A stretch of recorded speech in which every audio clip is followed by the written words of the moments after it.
जब लग गुरु मिले न साचा, तब लग गुरु करो 10 पांचा। क्या गुरु बदल सकते हैं? क्या गुरु बदलने से पाप लगता है? आध्यात्म के इस मैदान में आखिर सही गुरु कौन है? गीता जी में वर्णित तत्वदर्शी संत कौन है? इन सभी प्रश्नों के उत्तर जानने के लिए अवश्य सुनिए जगत गुरु तत्वदर्शी संत रामपाल जी महाराज के मंगल प्रवचन। दर्शकों, जगत गुरु संत रामपाल जी महाराज के अद्भुत अलौकिक सत्संग प्रवचनों ने हिंदुस्तान में ही नहीं बल्कि विश्व में एक आध्यात्मिक ज्ञान की क्रांति ला दी है। लाखों श्रद्धालुओं ने हमें इन सत्संगों के प्रसारण के लिए बधाई पत्र भेजे हैं। इसके साथ साथ कुछ श्रद्धालुओं ने कुछ शंकाएं भी हमारे को भेजी हैं। हमने उन सब श्रद्धालुओं की शंकाओं के निवारण के लिए संत रामपाल जी महाराज से भेंट की तथा महाराज जी से उन सभी शंकाओं का निवारण जाना, जिसकी जिज्ञासा हमारे दर्शकों में बनी हुई है। तो आइए अब जानते हैं परम पूज्य जगत गुरु तत्वदर्शी संत रामपाल जी महाराज से आपकी हर शंका का समाधान। महाराज जी, श्रीमद् भागवत गीता का ज्ञान किसने बोला? श्रीमद् भगवत गीता का ज्ञान श्री कृष्ण नहीं बोल रहा। श्री कृष्ण के अंदर प्रवेश करके ये ब्रह्म बोल रहा है, सरपुरुष बोल रहा है, ये काल बोल रहा है। महाराज जी, इसका प्रमाण कहाँ है? अब आपको दिखाते हैं कि जब महाभारत का युद्ध समाप्त हो चुका और युधिष्ठिर जी को राजगद्दी प्राप्त होगी, तो श्री कृष्ण ने कहा पांडवों से कि अब मैं द्वारका जाना चाहता हूं। तब अर्जुन ने कहा कि भगवान, आप जी ने जो युद्ध के समय मुझे ज्ञान सुनाया था, श्रीमद् भगवत गीता जिसको कहते हैं, वो बुद्धि के दोष से मैं भूल गया। उसी ज्ञान को प्रभु एज इट इज सुनाना, फिर से सुनाना, हमें एक सत्संग करके जाना, ताकि हम आपके द्वारा दिए गए वचनों के आधार से हम अपना आगे राज्य भी करें और जीवन भी सफल करें। तो उसके विषय में आपको दिखाते हैं। ये है संक्षिप्त महाभारत द्वितीय खंड, गीता प्रेस गोरखपुर से प्रकाशित है।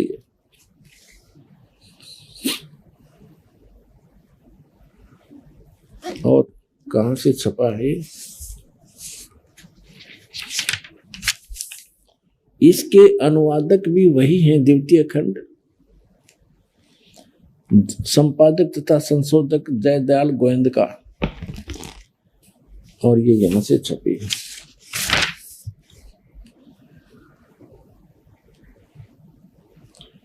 अब हम इसके आपको 667 पृष्ठ पर ले चलते हैं। ये है 667 पृष्ठ।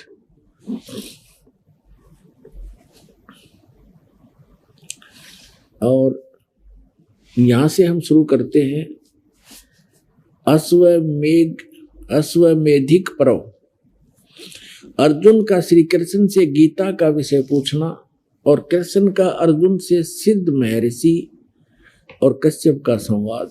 यहां देखिए, जन्मेजय ने पूछा, ब्राह्मण, शत्रुओं का नाश हो जाने के बाद जब महात्मा श्री कृष्ण और अर्जुन सभा में बैठकर वार्तालाप कर रहे थे, उसमें उनमें क्या क्या बातचीत हुई? तो वैशंपायन जी ने कहा, राजन, श्री कृष्ण सहित अर्जुन ने जब अपने राज्य पर पूरा अधिकार प्राप्त कर लिया तो वे दिव्य सभा भवन में आनंद के साथ रहने लगे। एक दिन सज्जनों से घिरे हुए वे दोनों मित्र स्वेच्छा से घूमते घूमते सभा मंडप के ऐसे भाग में पहुंचे जो स्वर्ग के समान सुंदर था। पांडुनंदन अर्जुन श्री कृष्ण के साथ रहकर बहुत प्रसन्न थे। उन्होंने एक बार उस रमणीय सभा की ओर दृष्टि डालकर भगवान से ये वचन कहा, देवकी नंदन, जब युद्ध का अवसर उपस्थित था उसमें मुझे आपके माध्यम का ज्ञान और ईश्वरीय स्वरूप का दर्शन हुआ था, किंतु केशव, आपने स्नेहवश पहले मुझे जो ज्ञान का उपदेश किया था वह सब इस समय बुद्धि के दोष से भूल गया है। उन विषयों को सुनने के लिए बार बार मेरे मन में उत्कंठा होती है। इधर आप जल्दी ही द्वारका जाने वाले हैं, अतः पुनः वह सब विषय मुझे सुना दीजिए।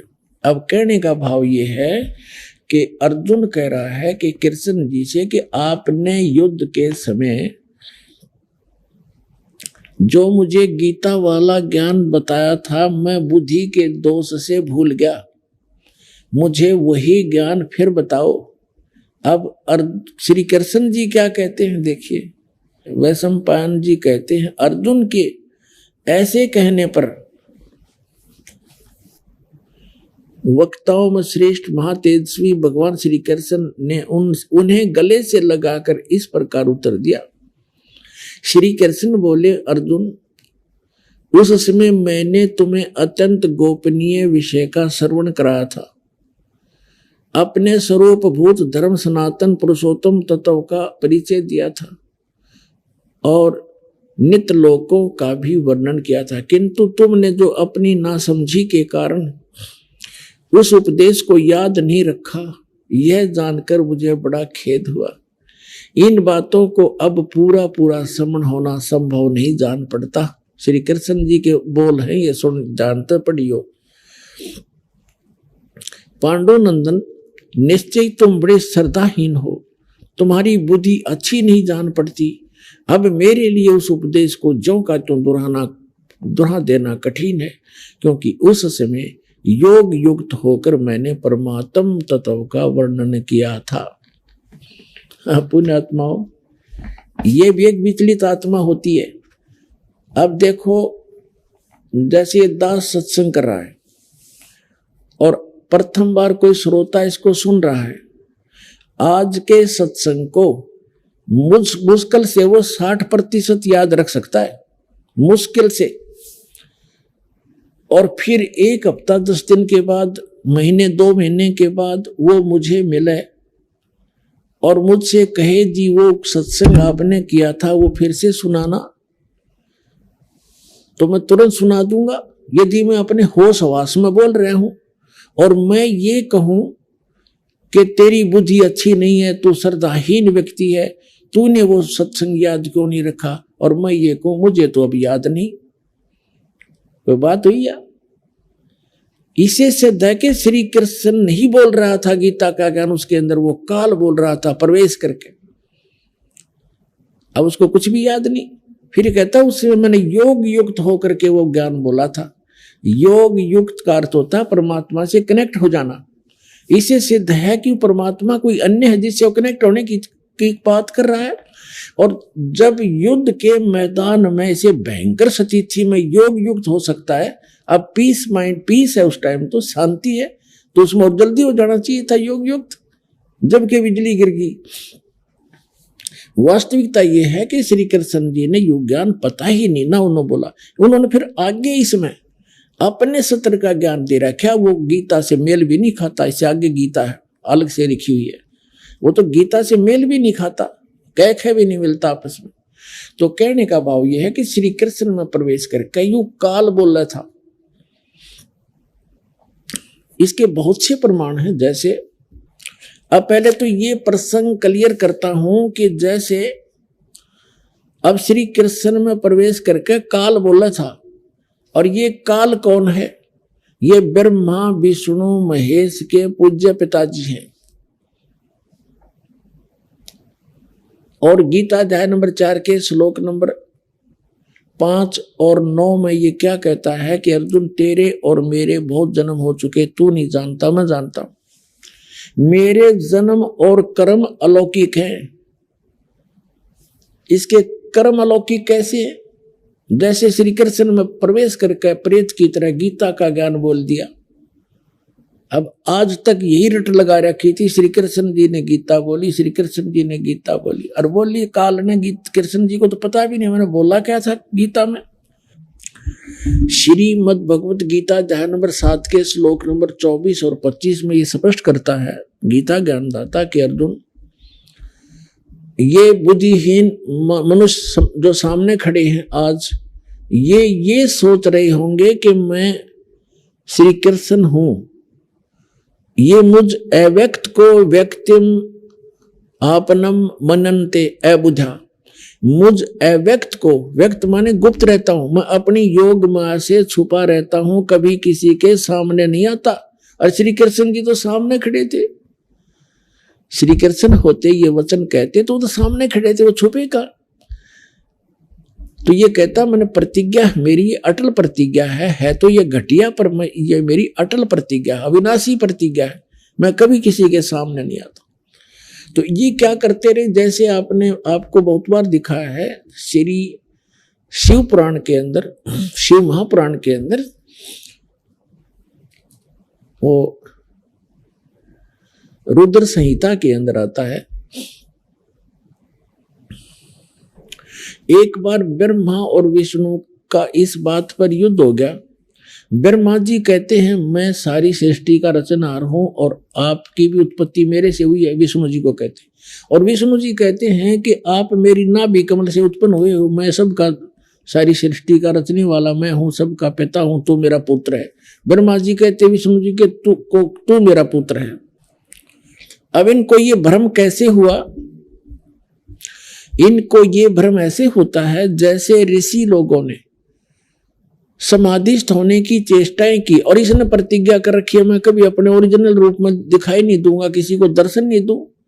ये क्या करता है, जैसे ऋषि महर्षियों ने समाधिस्थ हुए और समाधि दशा में किसी को ब्रह्मा के रूप में दर्शन दे दिए, तो उसने, उस ऋषि ने सब जगह जो है गुणगान कर दिए कि ये ब्रह्मा जी स्वयं मालिक है, ये अपने आप को छुपाए बैठे हैं, ये जगत पिता है, मैंने समाधि दशा में इनके दर्शन हुए।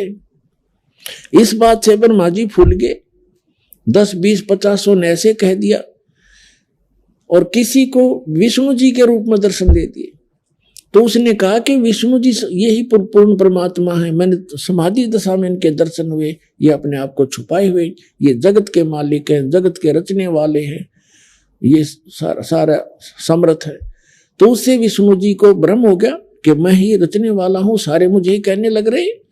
किसी को शंकर भगवान के रूप में दर्शन दे दिए समाधि दशा में, अंदर अंतःकरण में। तो उसने बता दिया कि शंकर भगवान जो ये बैठे तमोगुण, यही सर्वशक्तिमान है, कालज्ञ मृत्युंजय सर्वज्ञ सर्वपुष, सारी सृष्टि के रचना।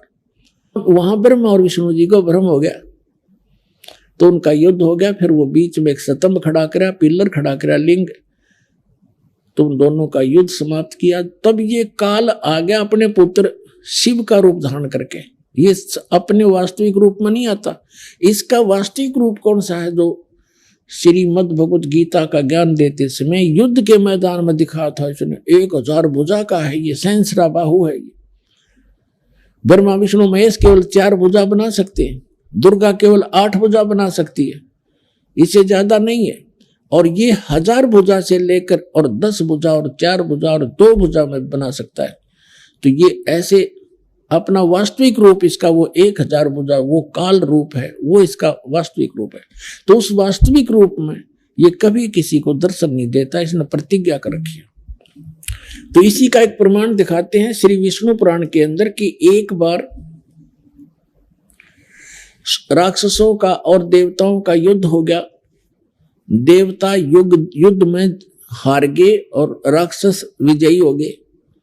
देवता वहां से भागकर समुद्र के किनारे जाकर के तपस्या करने लगे। हे भगवान, हे सच्चिदानंद, हे सर्वशक्तिमान, हे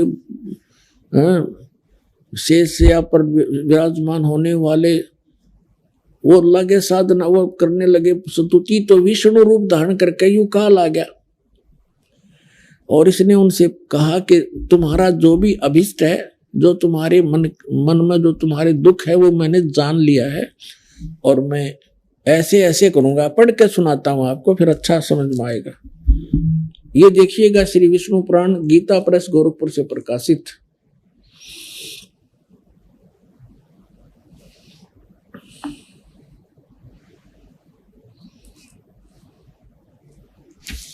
इसके अनुवादक कौन है? अनुवादक श्री मुनीलाल गुप्त, श्री मुनीलाल गुप्त।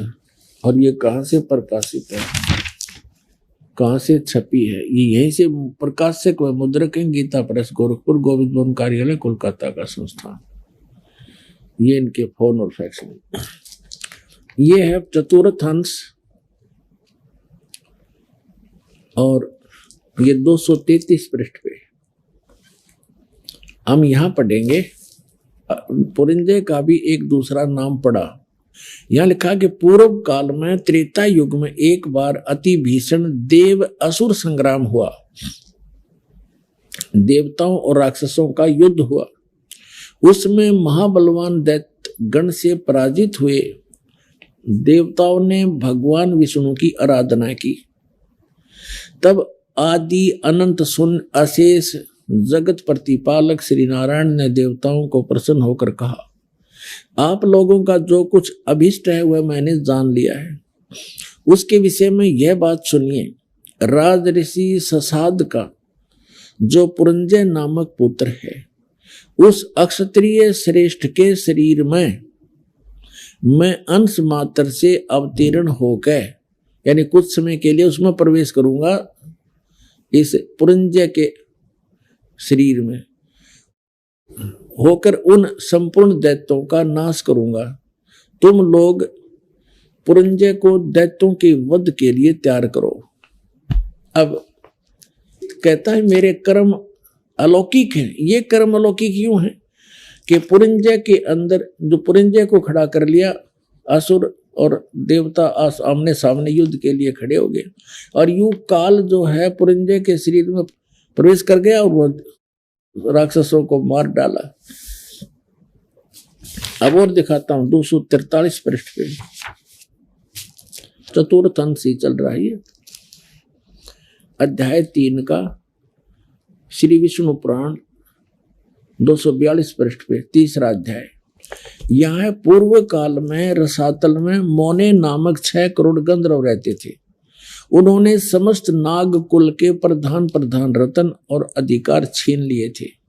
गंधर्वों के पराक्रम से अपमानित उन नागेश्वरों द्वारा स्तुति किए जाने पर उसके स्वर्ण करने से जिनकी विकसित कमल सदृश आंखें खुल गई हैं, निंद्रा के अंत में जागे हुए उन जलशाही भगवान सर्वदेवेश्वर को प्रणाम कर उनसे नागगण ने कहा, भगवान इन गंधर्वों से उत्पन्न हुआ हमारा भय किस प्रकार शांत हो। तब आदि अनंत भगवान पुरुषोत्तम ने कहा, यु काल आ गया विष्णु रूप धारण करके, योनासव के पुत्र मान धाता का जो पुरकुत्स नामक पुत्र है उसमें प्रविष्ट होकर मैं उन संपूर्ण दुष्ट गंधर्वों का नाश कर दूंगा। यानी पुरकुत्स में प्रविष्ट करके उसमें प्रवेश होकर भूत की तरह बढ़कर प्रेत की तरह प्रवेश होकर के मैं संपूर्ण गंधर्वों का नाश कर दूंगा। इति सिद्धम के ये काल ऐसे अलौकिक कर्म करता है। इसी प्रकार इसने श्री कृष्ण में प्रवेश करके गीता जी का ज्ञान बोला है। समझदार को संकेत पर्याप्त है।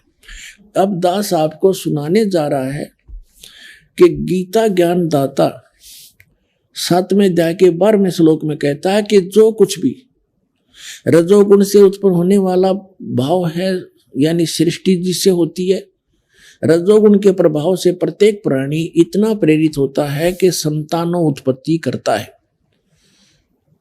और सतोगुण से होने वाला भाव है, यानी सतोगुण से एक दूसरे में प्रेम मोह ममता, उससे मोह जागृत होता है, ममता बनती है एक दूसरे।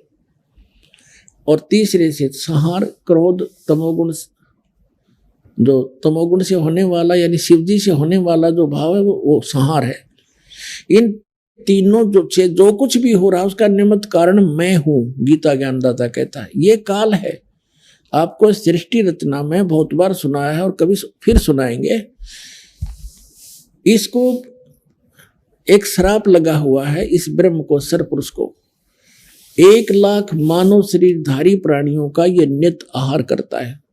इसने एक ब्रह्मांड के अंतिम छोर में 21 में, इसका 21 ब्रह्मांड का लोक है, पूरा 21 ब्रह्मांड, इसके 21वें ब्रह्मांड के अंतिम छोर में इसने एक ऐसा स्थान बना रखा है जहां कोई नहीं जाकर देख सकता। एक तपतशिला है, उसके ऊपर 1 लाख मानव शरीरधारी प्राणी डेली वहां भुने जाते हैं।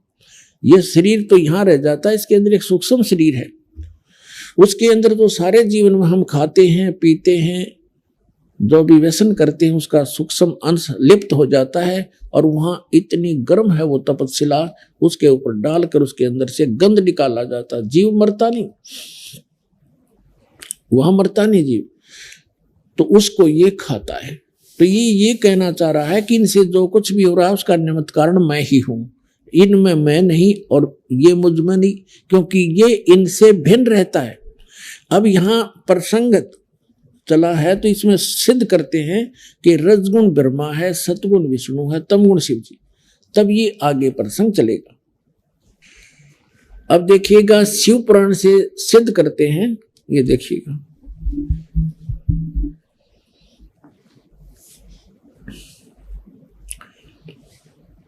ये गीता प्रेस गोरखपुर से प्रकाशित है।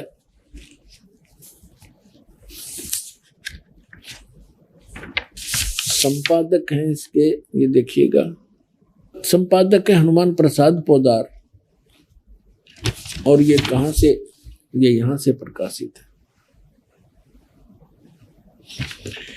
ये है रुद्र संहिता और संक्षिप्त शिव पुराण, पृष्ठ नंबर 110 पे गीता प्रेस गोरखपुर से प्रकाशित, सचित्र मोटा टाइप।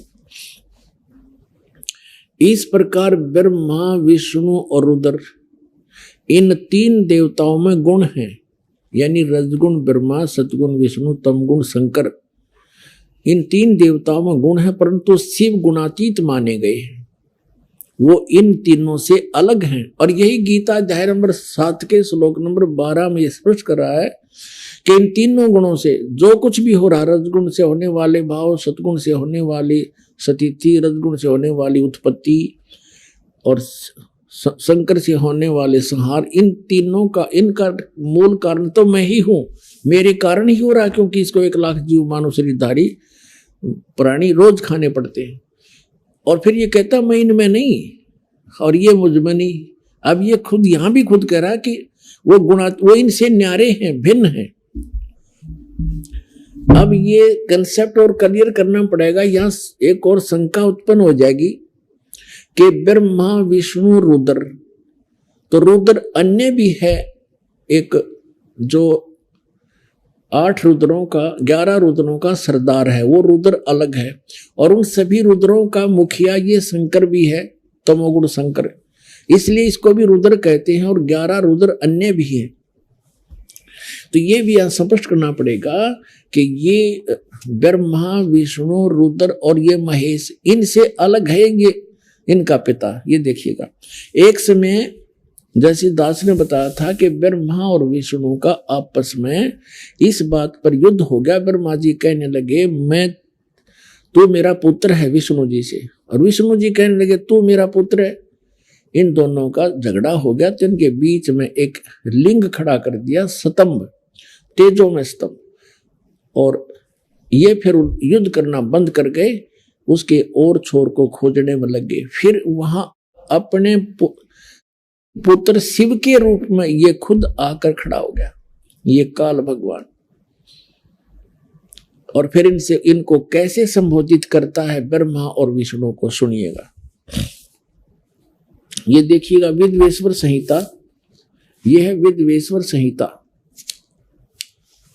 और संक्षिप्त शिव पुराण 24 पृष्ठ पे। ये तो थोड़ा सा सीन देखें, यहां ब्रह्मा और विष्णु के बीच में ये लिंग खड़ा कर दिया, स्तंभ तेजो में। और फिर यहां आकर के क्या बोला, ब्रह्मा और विष्णु ने पूछा प्रभु सृष्टि आदि 5 कर्तों के लक्षण क्या हैं, ये हम दोनों को बताइए। भगवान शिव बोले ये काल है इनका पिता। भगवान शिव बोले मेरे कर्तों को समझना अत्यंत गहन है, यद्यपि तथापि मैं कृपा पूर्वक तुम्हें उनके विषय में बता रहा हूं। अब अपने 24-25 पे पढ़ लिया, अब 26 पे पढ़ते हैं, अपने मतलब की बात पढ़ेंगे।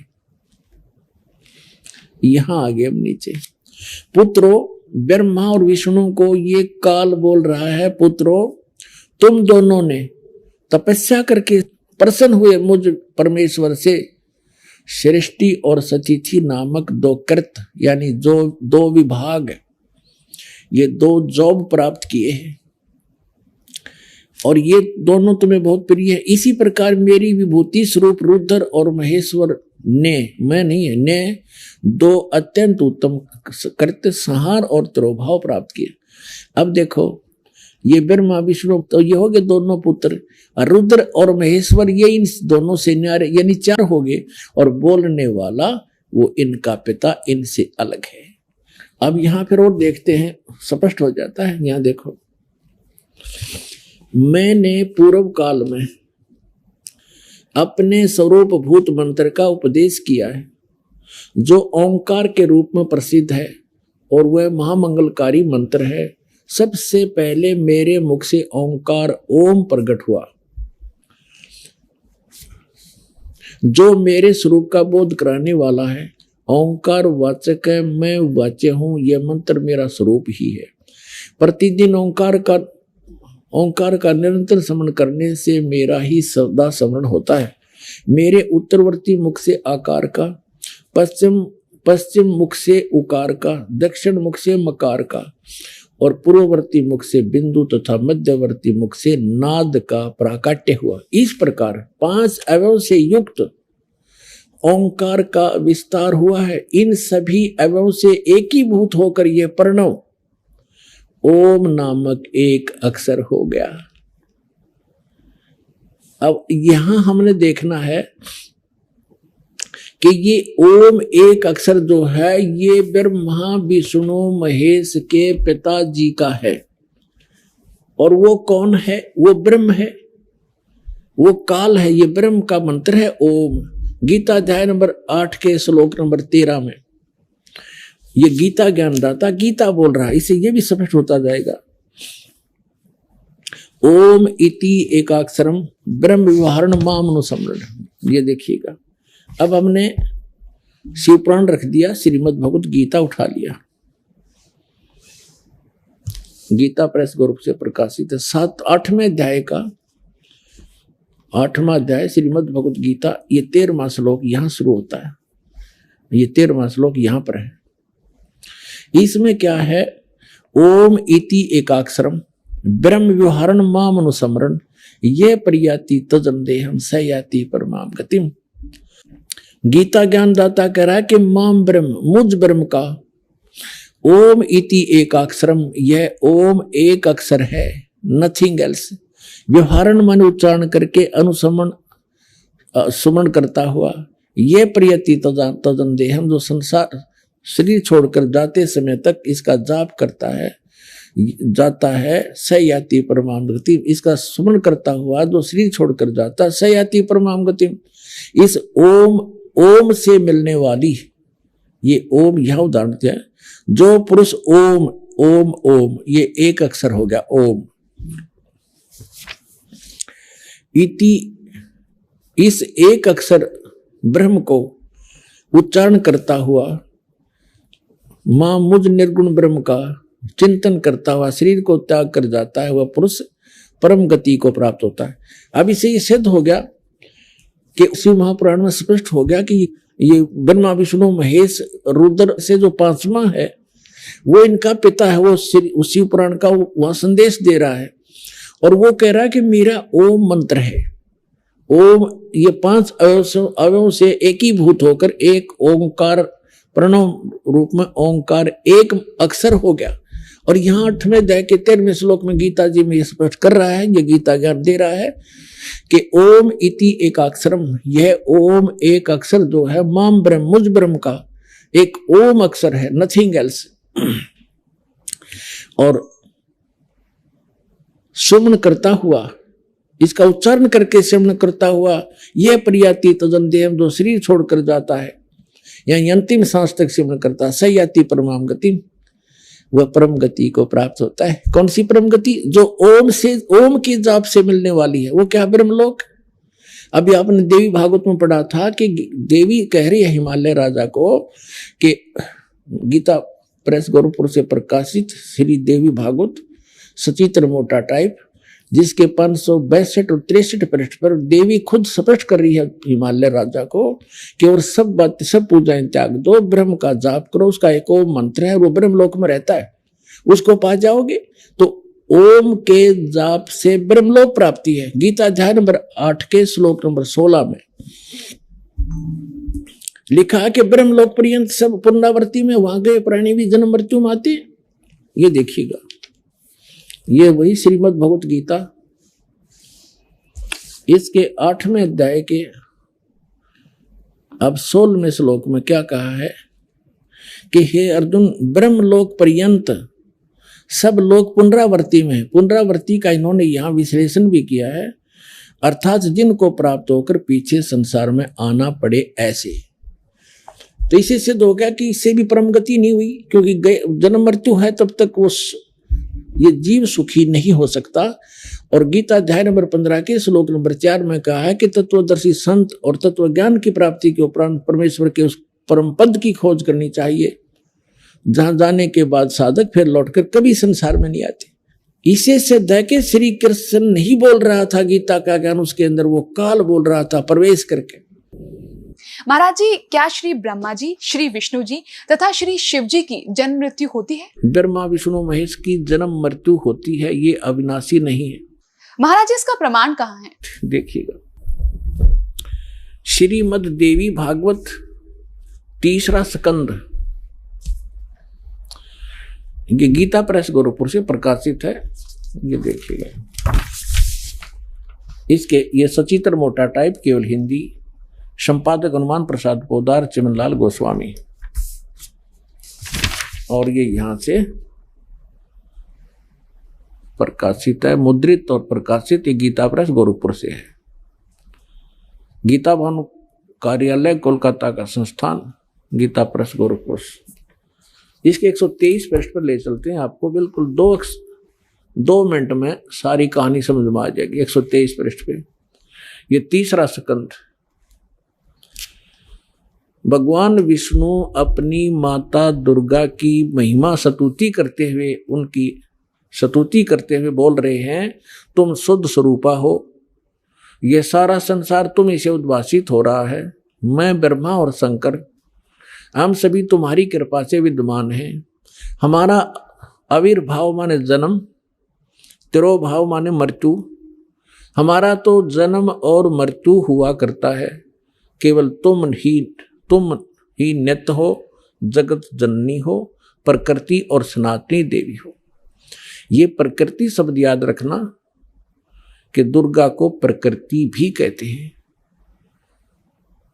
जिस समय दास आपको श्रीमद् भगवत गीता में यह सिद्ध करेगा कि ब्रह्मा विष्णु महेश की उत्पत्ति दुर्गा से हुई है और वेदों गीता में वर्णित है, उस समय प्रकृति शब्द आपका काम आओगा कि प्रकृति दुर्गा को कहते हैं।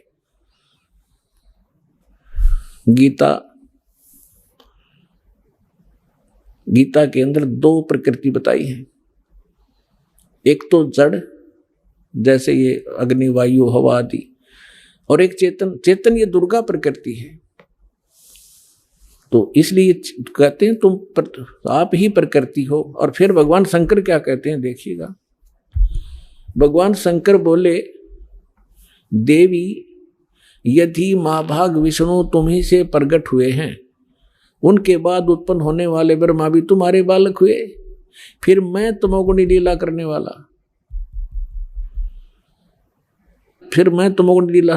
वाला, शंकर क्या तुम्हारी संतान नहीं हुआ? अर्थात मुझे भी उत्पन्न करने वाली तुम ही हो शिवे। संपूर्ण संसार की सृष्टि करने में तुम बड़ी चतुर हो। इस संसार की सृष्टि, स्थिति और संहार में तुम्हारे गुण सदा समर्थ हैं। उन्हीं तीनों गुणों से उत्पन्न हम ब्रह्मा विष्णु एवं शंकर नियमानुसार कार्य में तत्पर रहते हैं। अपने आत्माओं, इस पवित्र पुराण के चंद पंक्तियों ने 4-5 कंसेप्ट क्लियर कर दिए। नंबर 1, ब्रह्मा विष्णु महेश की जन्म मृत्यु होती है, ये अविनाशी नहीं है। दूसरा ये कर दिया कि दुर्गा प्रकृति को कहते हैं। तीसरा ये हो गया कि प्रकृति दुर्गा इनकी मां है। और चौथा ये हो गया कि रजगुण ब्रह्मा है, सतगुण विष्णु, तमगुण शिव जी। और पांचवा ये हो गया कि ये भगवान केवल वर्क डन दे सकते हैं, जैसा जिसका कर्म है इसमें ये कोई परिवर्तन नहीं कर सकते। ये इससे सिद्ध हो गया। अब ये सिद्ध हो गया कि ब्रह्मा विष्णु महेश नासवान है। आइए अब हम उन श्रद्धालुओं के अनुभव जानते हैं जो जगत गुरु तत्वदर्शी संत रामपाल जी महाराज जी से दीक्षा प्राप्त कर चुके हैं तथा उनके द्वारा बताए गए भक्ति मार्ग पर चल रहे हैं। नमस्कार सर। सत साहिब। क्या शुभ नाम है जी आपका? मेरा नाम सुधीर दास। सुधीर दास जी, कहाँ से आए आप? मैं ग्राम झिंदुआ, तहसील बर्थना, जिला इटावा, उत्तर प्रदेश का रहने वाला हूँ। सर, परम संत सतगुरु रामपाल जी महाराज की शरण में आने से पहले आप कौन सी भक्ति करते थे? परम संत रामपाल जी महाराज की शरण में आने से पहले मैं श्रीमद् भागवत कथा किया करता था, और उस कथा को करके हम अपने आप को बहुत बड़ा विद्वान समझते थे और बहुत ही ये सोचा करते थे कि मैं जो कर रहा हूँ, हरि की भक्ति भी हो रही है और पेट का धंधा भी हो रहा है। लेकिन संत रामपाल जी महाराज की शरण में आने के बाद ये पता चला था कि मैं तो बहुत ही पाप इकट्ठा कर रहा हूँ। सर, आप कथावाचक थे, श्रीमद् भागवत कथा आप करते थे, भगवत गीता जी की कथा आप करते थे और अपने आप को एक बहुत बड़ा विद्वान समझते थे और इससे आपकी रोजी रोटी भी चलती थी और आप समझते थे कि ये भगवान की भक्ति भी साथ साथ हो रही है। तो फिर सर आप परम संत सतगुरु रामपाल जी महाराज की शरण में कैसे आए?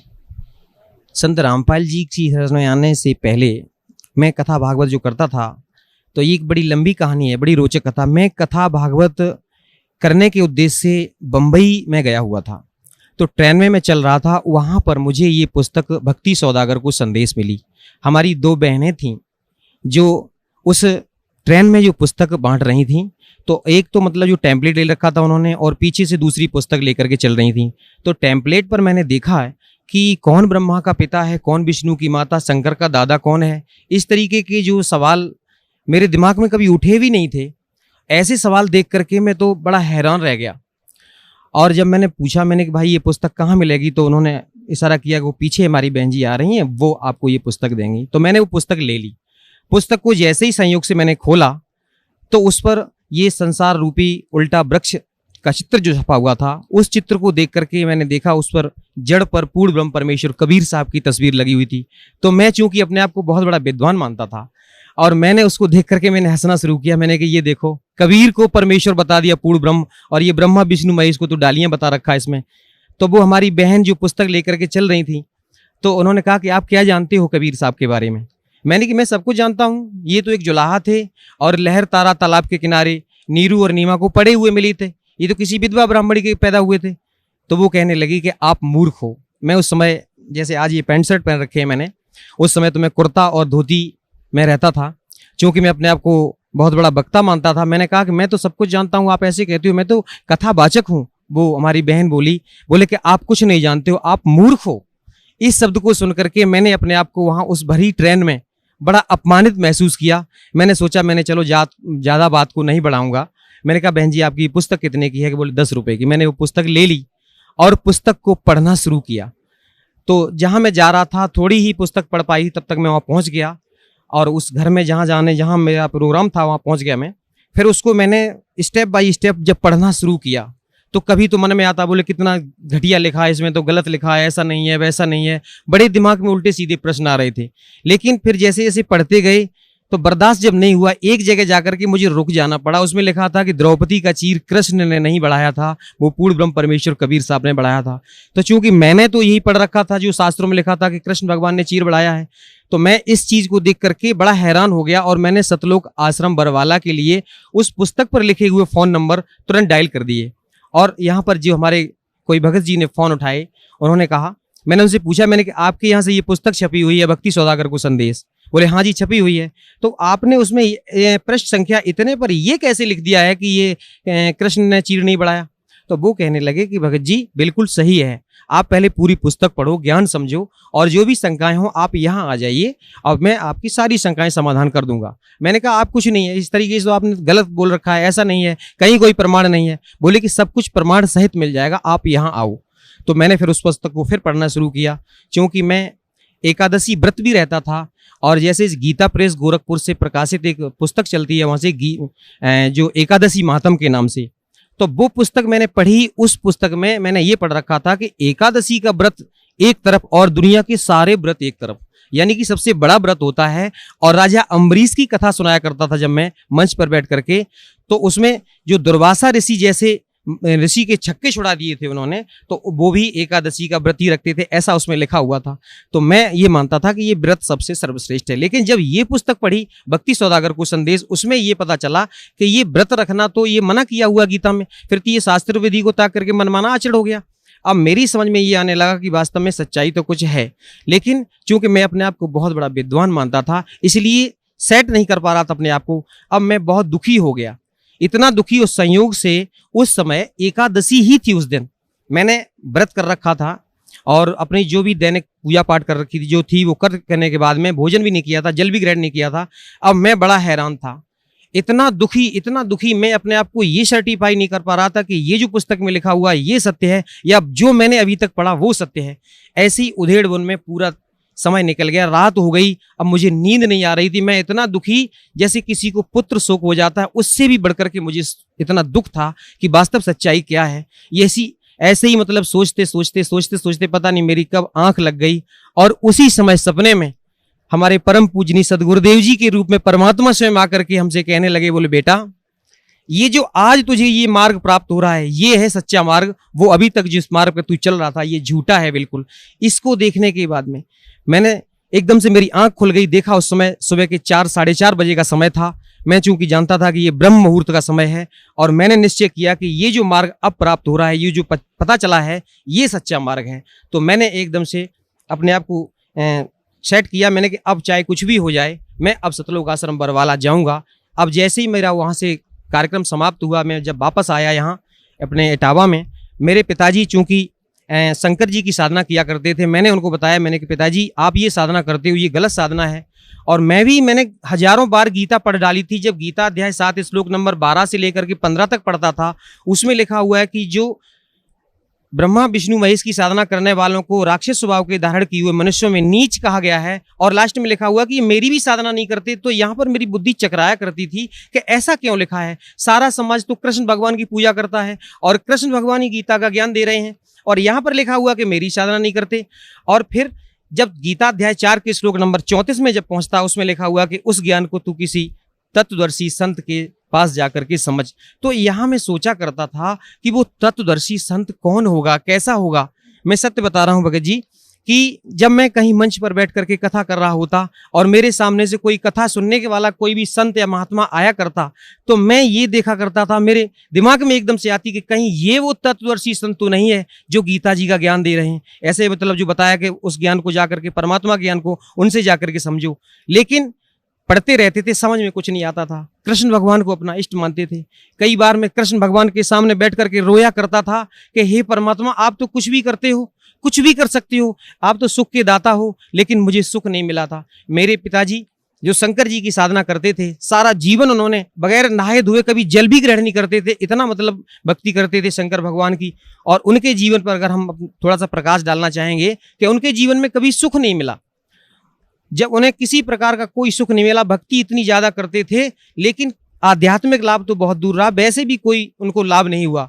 भरी जवानी में उनकी आंखें खराब हो गईं, इतने दुखी रहते थे, साधना करते थे, फिर भी आगे चल करके धीरे धीरे, हम 2 भाई थे, हमसे बड़े भाई जो थे वो भी हमारे भाई और भाभी दोनों लोग चल बसे। उनके जीवन में इतना कष्ट आया, इतना कष्ट मिला उन्हें, कभी कोई सुख नहीं मिला, क्योंकि इतना उनको दुख मिला और भक्ति फिर भी चलती रही। मेरी माताजी भी शेरावाली की भक्ति करते थे और हम भी बचपन से ही पता नहीं कैसे अपने को सेट किए हुए थे। कृष्ण भगवान को, विष्णु भगवान को, शंकर जी की जैसी साधना हमारे घर में चल रही थी, हम भी उसी साधना को कर रहे थे। लेकिन उस साधना से ना तो मुझे कोई लाभ हुआ, ना हमारे परिवार वालों को, उल्टा कष्ट पर कष्ट ही आते रहे। और हम प्रार्थना किया करते थे कि मालिक मुझे सुख दे। जब मैं कथा भागवत करने लगा तो मैंने ये सोचा कि मेरे ऊपर अब कृष्ण भगवान ने बड़ी दया की है, क्योंकि अब तो ये हमारा धंधा भी चलने लगा था, पैसा भी मिलता था, इज्जत सम्मान सब कुछ मिलने लगा। तो अब मेरी समझ में ये आ रही थी कि इन कृष्ण भगवान ने ही मुझे सब कुछ दे रखा है, सारा सुख दे दिया, ये सुख के दाता हैं। लेकिन फिर भी मन में कहीं ना कहीं अशांति जरूर रहती थी। तो मैंने अपने पिताजी से आकर के बताया, मैंने कहा पिताजी जो आप साधना कर रहे हो ये तो इसमें पुस्तक में लिखा हुआ कि सब गलत साधना है। जब मैंने उस पुस्तक को पढ़ करके उनको सुनाया, पहले तो वो नहीं माने, बोले कि बिल्कुल झूठ है ये। लेकिन जब मैंने क्रम से उस पुस्तक को पढ़ करके सुनाया, सृष्टि रचना पढ़ के सुनाई, तो सारी कहानी उनके समझ में आई। पिताजी को इतनी तड़प बनी कि चलो जल्दी करो। उस समय हम उनको लेकर के और सतलोक आश्रम बरवाला के लिए चले। तो हमारे गांव के और भी भगत लोग चल दिए, लगभग 12-15 लोगों को लेकर के हम यहाँ पर आ रहे थे। जैसे ही हम रोहतक में पहुंचे तो रोहतक में उतर करके हमने देखा, मैंने चलो अब ट्रेन का पता करता हूँ, यहाँ से कितने बजे मुझे ट्रेन मिलेगी। वो रोहतक की जो ट्रेन थी वो उधर भिवानी की तरफ जा रही थी, इसलिए मुझे वो छोड़नी पड़ी। तो लोगों ने बताया कि आपको यहाँ से ट्रेन मिलेगी जींद के लिए, आपको जींद जाना है। तो मैं अब ट्रेन का पता करने के लिए जैसे ही गया वहाँ पर, तब तक कुछ काल के ऐसे दूत लग गए, कुछ वहां पर आकर के हमारे जो साथियों को उन्होंने भ्रमित कर दिया। अरे कि आप कहाँ जा रहे हो? उन्होंने बताया कि मैं बरवाला जा रहा हूँ, संत रामपाल जी महाराज के आश्रम में जा रहा हूँ, सतलोक आश्रम में। तो उन्होंने कहा अरे वहां क्यों जाते हो, वो तो बहुत बड़ा जादूगर है, वो तो बहुत बड़ा तांत्रिक है, और वहां जाओगे तो फिर तो आपको इतना वो बसीभूत कर लेगा कि आपका दुनिया में कहीं मन नहीं लगेगा, बार बार भाग करके इधर आओगे। ऐसे कह करके उनको भ्रमित कर दिया। और मैं जैसे ही ट्रेन का पता करके आ रहा था, तब तक एक सज्जन कह रहे थे, बोले कि मेरी भक्तमती एक बार करौथा आश्रम में चली गई थी और उनको वहां पर प्रसाद दे दिया था। मैंने वो प्रसाद मैं उनको ग्रहण नहीं करने दिया, भैंस की नांद में फेंक दिया। तो वो मूर्ख कह रहा था कि वो भैंस खूंटा तोड़ करके सतलोक आश्रम करौथा में पहुंच गई थी, ऐसा जादूगर है वो। तो अब क्या हुआ, तो हमारे और जो साथी थे वो कहने लगे भाई तो हम नहीं जाएंगे वहां पर। तो मैंने उनसे कहा, मैंने कि आप लोगों की सबसे बड़ी भूल तो ये है कि आप विश्वास बहुत जल्दी करते हो। पहले तो आपने मेरी बात पर विश्वास किया, आप यहाँ तक आ गए, अब इन लोगों पर विश्वास कर रहे हो। ऐसा ना करो, आप पहले मेरी बात मानो, चलो हम जड़ तक चलेंगे, जहां सच्चाई का मतलब पता लगा के आएंगे कि वास्तव में सच्चाई क्या है। तो कुछ लोग नहीं माने, वो कहे नहीं हम तो घर जाएंगे। हम कहे तो भैया ठीक है, आपको जाना है तो जाओ। मैं और मेरे पिताजी, हम दोनों लोगों ने दृढ़ निश्चय किया कि हम लोगों को बिल्कुल जाना ही है और सच्चाई का पता लगा करके लौटेंगे। अब हम जैसे ही यहाँ बरवाला पहुंचे, बरवाला पहुंचने के बाद मैंने फ़ोन किया, मैंने कि मैं यहाँ पर रोडवेज बस स्टैंड पर खड़ा हूँ। तो यहाँ सतलोक आश्रम की वहाँ गाड़ी लेकर के जैसे ही पहुंचे भगत जी हमारे, हम लोगों को लेके आए, तो मन में बड़ी शांति आई कि भाई जी तो बहुत अच्छे लोग हैं। अब जैसे ही हमने अपने आप को ये सेट कर रखा था कि सतलोक आश्रम में पहुंचेंगे तो वो कोई जादू तांत्रिक होंगे, वो कुछ खाने पीने के लिए सामान देंगे जैसे उन्होंने बताया था, तो हम खाएंगे नहीं, चलो देख लेंगे वहां पर। लेकिन जैसे ही सतलोक आश्रम बरवाला में जैसे ही प्रवेश किया, वो पुराना वाला जो दौलतपुर रोड पर आश्रम है उसमें जैसे ही प्रवेश किया, मैंने वहां पर अपने बहुत से लोगों को देखा। ऐसा लगा कि इन लोगों से हम पता नहीं कितने दिनों से इनसे परिचित हैं, कितने दिनों से इनको जानते हैं। एक भगत जी हमारे पास आकर के एकदम से तुरंत हमसे गले लिपट गए, बोले भगत जी कितने दिनों बाद आप आए हो। ऐसा लगा कि इनको हम पता नहीं कितने दिनों से जानते हैं, और बड़ा अच्छा सा लगा। फिर उन्होंने मुझे सारी व्यवस्था दिखाई, नाम लिया, उपदेश लिया। मेरे ऊपर संत रामपाल जी महाराज की दया 11 अक्टूबर सन 2009 को हुई थी। उसके बाद में मालिक ने मेरे साथ बहुत चमत्कार किए। सर, परम संत सतगुरु रामपाल जी महाराज की शरण माने के बाद आपको क्या लाभ मिला? सबसे बड़ा तो लाभ मुझे ये मिला कि जब हम लोग सतलोक आश्रम बरवाला पहुंचे और सतगुरुदेव जी से उपदेश लेने के बाद में दर्शनों के लिए जब गए, पिताजी मेरे साथ थे। चूंकि मेरे पिताजी, मैंने आपको पहले बताया भगत जी, उनको दिखाई नहीं देता, आंखें खराब हो चुकी हैं, तो मैंने उनकी उंगली पकड़ करके ले जा करके दर्शन के लिए ले गया। तो मेरे पिताजी सतगुरुदेव की चरणों में फूट फूट कर रोने लगे। वो कहने लगे, बोले बेटा आप क्यों रोते हो? तो जब ये शब्द मैंने सुना कि ये मेरे पिताजी की उम्र उनसे ज्यादा लग रही थी और उन्होंने बेटा शब्द कहा, तो मेरे दिमाग में हथौड़ा सा लगा। बोले कि ये कैसे कह सकते हैं, कोई भी ऐसा नहीं कह सकता है, अपने से उम्र में बड़े को बेटा नहीं कह सकता, ये तो स्वयं परमात्मा ही है। और मैंने जब दंडवत प्रणाम किया तो कहने लगे, बोले बेटा तू नहीं जानता है तुझे कैसे निकाला मैंने, ऐसे परमात्मा की शरण में तू आ गया है, तेरा उद्धार हो गया। मेरे पिताजी फूट फूट कर रोने लगे। वो कहने लगे क्यों रोते हो? तो पिताजी ने कहा कि मेरी उम्र पूरी व्यर्थ चली गई। तो उन्होंने कहा नहीं नहीं, मैंने आपकी 20 वर्ष की उम्र और बढ़ाई है। तो मैंने उस समय ये शब्द बड़ा अतिशयोक्ति माना, मैंने कि ऐसे गुरुजी ने कह दिया होगा, लेकिन ये सत्य था। हम लोग जब उपदेश लेने के बाद घर वापस पहुंचे, पिताजी पर एकदम अचानक उन पर अटैक पड़ा और इतनी हालत उनकी बिगड़ने लगी, मुझे ऐसा लगा कि अब इनकी मृत्यु होने वाली है। लेकिन परमात्मा ने ये शब्द बोला था, मुझे उस पर विश्वास था कि कोई भी संत होता है, जो परम संत होते हैं, सदगुरु होते हैं, वो झूठ नहीं बोलते हैं, जो कह देते हैं वो सत्य होता है। मैंने तुरंत सतलोक आश्रम बरवाला में फ़ोन लगाया और उनको बताया, मैंने भगत जी मेरे पिताजी की हालत ऐसे ऐसे बहुत ज़्यादा ख़राब हो रही है।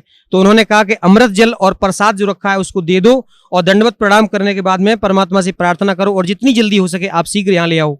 भगत जी 2 बार अटैक पड़ा उनको और उसके बाद में हालत जैसे ही मैंने उनको प्रसाद और अमृत जल दिया उनकी हालत में तुरंत सुधार हो गया। उसके बाद में मैं तुरंत ही वहां से निकला और सतलोक आश्रम बरवाला में आकर के सदगुरु देव जी के चरणों में दंडवत प्रणाम किया और इस तरीके से मालिक ने आज तक अब मेरे पिताजी को किसी प्रकार की कोई दिक्कत नहीं है और जैसा उन्होंने कहा था कि उनकी उम्र बढ़ाई है वो बिल्कुल स्वस्थ हैं। इस समय उनकी उम्र लगभग 86 वर्ष की हो रही है। उसके बाद में हमारे साथ और बहुत से चमत्कार किए, मेरी स्वयं उम्र बढ़ाई, मेरे बच्चे को जीवन दान दिया। एक बच्चा मेरा बड़ा वाला एक दिन एक पेड़ पर जमनी खाने के लिए चढ़ गया था और उस पेड़ से अचानक वो गिरा। जहां पर गिरा था वहां पर चारा खिलाने के लिए, बैलों को चारा खिलाने के लिए ये नांद जो बना रखी होती है उसके और बीच में एक खूंटा गड़ा हुआ था, उनके दोनों के बीच में गिरा। अगर मान लीजिए सिर उसकी उसमें लगता पक्की चट्टान सी थी तो सिर फट जाता तो उसकी मृत्यु हो जाती। अगर खूंटे के ऊपर गिरता कहीं भी मतलब पेट में या कहीं घुस जाता तो उसकी मृत्यु हो जाती। उस दिन उसका मृत्यु योग था, लेकिन मालिक ने इतनी दया की कि उस नांद और खूंटे के बीच में वो गिरा। थोड़ा सा हाथ में चोट लगी जो मालिक की दया से वो अब बिल्कुल सही है, ऐसे उसकी जान बचाई। और एक दिन छोटा बेटा मेरा यहाँ सतलोक आश्रम बरवाला में आया हुआ था मेरी माताजी के साथ में, और यहाँ से जब जो लोग वापस जा रहे थे, चूंकि इटावा रेलवे स्टेशन पर इनको उतरना था, लेकिन माताजी तो उतर गई, वो छोटा बच्चा उतर नहीं पाया और ट्रेन चल पड़ी। ट्रेन चल पड़ी तो माताजी एकदम दहाड़े मार मार के रोने लगी कि मेरा बच्चा चला गया, मेरा बच्चा चला गया। हमारे और भी गुरु भाई हमारी माताजी के साथ में थे, उन्होंने मेरे पास फोन किया, बोले भगत जी आपका छोटा बेटा ट्रेन से नहीं उतर पाया है और माताजी इस तरीके से बहुत ज्यादा रो रही हैं। तो मैंने उनसे कहा कि माताजी से आप कहो कि वो चुपचाप घर जाएं, वो परमात्मा का बच्चा है, वो मेरा बच्चा नहीं है, मालिक अपने आप दया करेंगे, वो बच्चा अपने आप घर आ जाएगा, आप चिंता ना करो। चूंकि मैं घर पे था तो ये फोन पर वार्ता हो रही थी, हमारे पड़ोसी और लोग सुन रहे थे, तो वो उनको पता चला वो क्या हो गया है। तो मैंने कहा मैंने ऐसे ऐसे छोटा बेटा जो है वो ट्रेन में बैठा चला गया, वो उतर नहीं पाया है। तो वो लोग हंसी उड़ाने लगे, खिल्ली करने लगे कि आप तो कहते हो आपके परमात्मा है संत रामपाल जी महाराज, तो अब देखो अब परमात्मा होंगे। तो मैंने कहा आप चिंता ना करो, आप ऐसा मत बोलो, आप नहीं जानते हो वो परमात्मा ही है और अभी बच्चा देखना थोड़ी देर बाद अपने आप वापस आ जाएगा। और मैं इस विश्वास के साथ, मैं तो बिल्कुल दृढ़ हो गया था, मैंने कि कुछ नहीं होगा, वो अपने आप परमात्मा दया करेंगे। और मैं चाह करके भी कुछ नहीं कर सकता था, लेकिन कुछ लोग कहने लगे अरे आप जाकर के आगे देखो, अगली स्टेशन पर शायद उतर जाए। मैंने कि मुझे कोई टेंशन नहीं है, लेकिन फिर भी जब ज़्यादा लोगों ने कहा, हमारी भक्तमती बड़ी दुखी होने लगी। मैंने कहा आप चिंता ना करो, आज मालिक की दया से पूरा परिवार हम लोग परमात्मा की शरण में है। तो उन्होंने कहा कि आप जाओ, दुखी होने लगी। मैंने कहा आप चिंता ना करो, चलो मैं जाता हूँ। तो मैंने जैसे ही घर से और निकला था तो मैं क्या देख रहा हूं कि उधर से वो बच्चा मेरा अपने आप चला आ रहा है रोड पर। अब मैं उसके पास पहुंचा, मैंने पूछा मैंने माताजी को कहाँ छोड़ दिया। वो कहने लगे माताजी इटावा में उतर गई थी, मैं उतर नहीं पाया। मैंने कहा आप कहाँ उतरे हो। तो अगला स्टेशन जो था वो वहां उतर गया। जैसे मान लीजिए छोटा सा बालक था और उससे कोई कह रहा, बोले बेटा यहाँ उतर जाओ। उसका जो बैग था उसमें दीक्षा फार्म था यहाँ सतलोक आश्रम बरवाला का, वो चला गया, सारे कपड़े चले गए और वो बच्चा उतर के आ गया। तो मैंने बेटा तुम यहाँ कैसे पहुंचे। तो वो कहने लगा कि कोई अंकल जी आए थे और मुझे साइकिल पर बिठा करके इधर से लेकर के इधर आए। तो मैंने कि वो चले किधर गए, बोले वापस चले गए। मैं समझ गया कि ये परमात्मा का ही काम है, ये कोई जीव की ताकत नहीं, ऐसा नहीं कर सकता है। और मेरे साथ में मेरी स्वयं उम्र बढ़ाई मालिक ने। मैं एक बार भिंड जिले से लौट करके अपने इटावा आ रहा था, मारुति वैन में आगे बैठा हुआ था, 60-65 की स्पीड में मारुति वैन। ड्राइवर ने उसको बहुत कंट्रोल किया, लेकिन पता नहीं उसकी स्टीयरिंग फेल हो गई, क्या हो गया, वो सीधी जाकर के एक दीवार में घुस गई। तो आगे का जो डैशबोर्ड था, मैं आगे ही बैठा हुआ था क्योंकि ड्राइवर के साथ में, तो ड्राइवर की जो साइड थी उसने अपनी साइड तो बचा ली, लेकिन जिस साइड में मैं बैठा हुआ था वो एकदम से ऐसी गाड़ी पिस गई, मैं उसमें फंस गया। तो मैंने अपने आप को ऐसा महसूस किया कि मेरी दोनों टांगें कट चुकी हैं और नीचे से, यहां से लेकर के नीचे का धड़ जो है वो मेरा समाप्त हो गया है और अब तेरी मृत्यु निश्चित है। उसी समय जैसे मान लो मेरे से कोई कह रहा है कि बेटा सतनाम का जाप कर। मैंने सतनाम का जैसे ही जाप किया, अभी 2 मिनट ही हुए थे, एकदम से शरीर में चेतना हुई।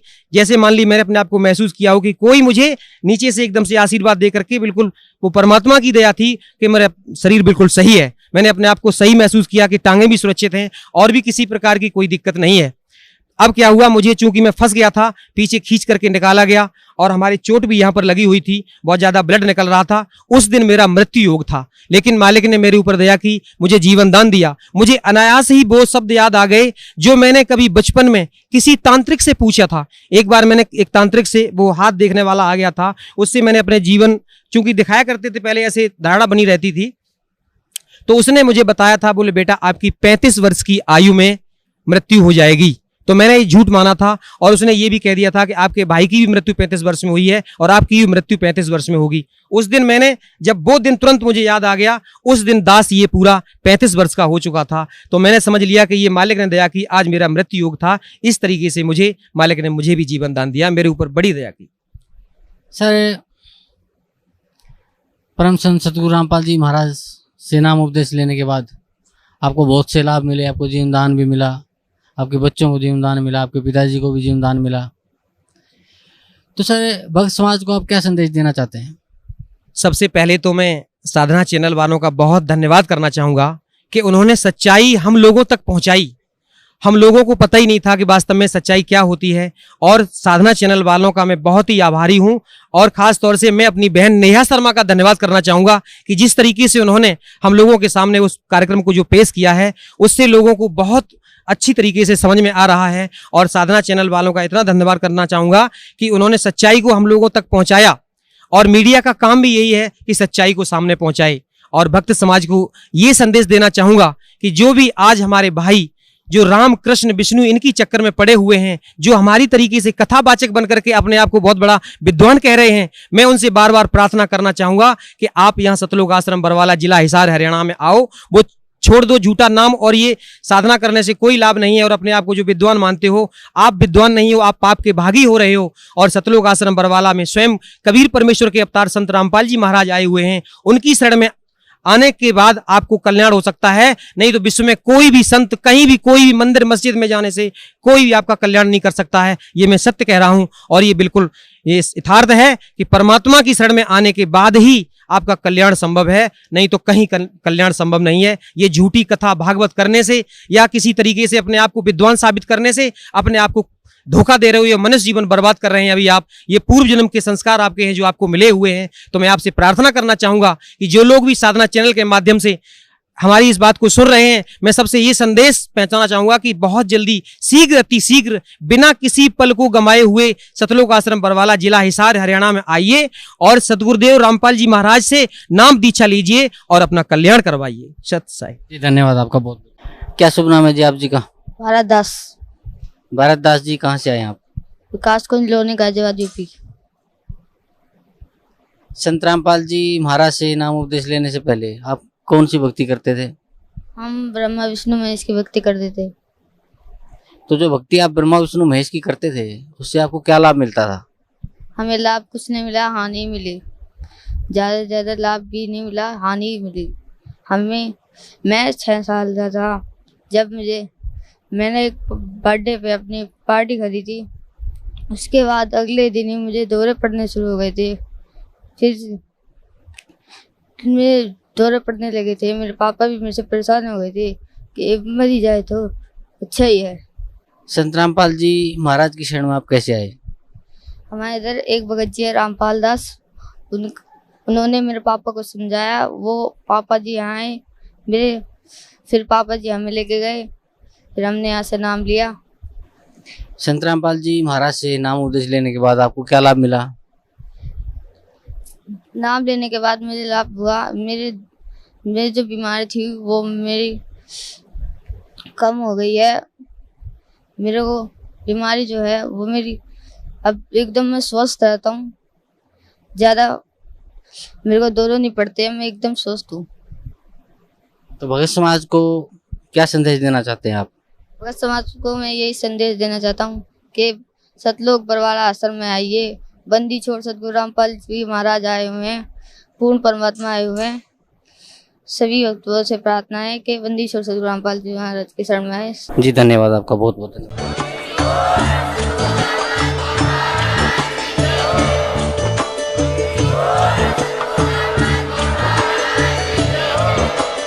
आप सुन रहे थे जगत गुरु तत्वदर्शी संत रामपाल जी महाराज जी के मंगल प्रवचन। अधिक जानकारी के लिए विजिट कीजिए हमारी वेबसाइट www.jagatgururampalji.org।